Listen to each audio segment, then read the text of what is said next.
Packing the lyrics. What was I made for in an ESL context? Ready to deep dive into these potent lyrics for our ESL song analysis? Great.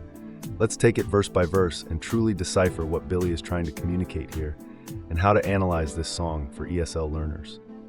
Verse 1. I used to float, now I just fall down.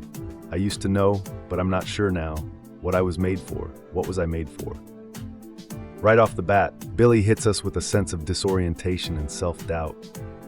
She used to float, used to feel lighter, but now she feels like she's falling. She used to know her purpose, but now she's not so sure.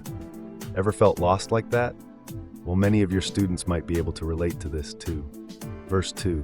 Taking a drive, I was an ideal, looked so alive, turns out I'm not real, just something you paid for. What was I made for? Here, Billie continues the theme of feeling unfulfilled and lost. She was seen as an ideal, full of life, but now she questions her own reality. The line, just something you paid for, could spark a discussion on the pressures of societal expectations and conformity. Chorus. 'Cause I don't know how to feel, but I want to try. I don't know how to feel, but someday I might. The chorus captures that profound desire to understand one's emotions better, to feel something even when it's confusing or unclear. It's about the hope to eventually reach that understanding. Isn't that a universal struggle we all experience in one way or another? Verse 3. When did it end? All the enjoyment, I'm sad again. Don't tell my boyfriend, it's not what he's made for, what was I made for?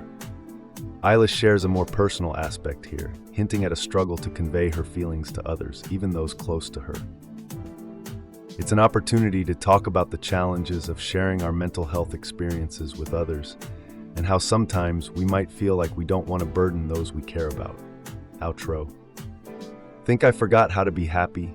Something I'm not, but something I can be. Something I wait for. Something I'm made for. In the end, we find a flicker of optimism.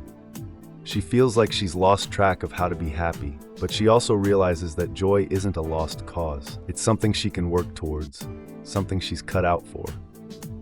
What a wonderful, resilient end to this whirlwind of emotions, eh? Remember, these are just some ways to look at it, and that's the cool part about music. It can hold different meanings for everyone. So, why not let this spark a chat in your classroom?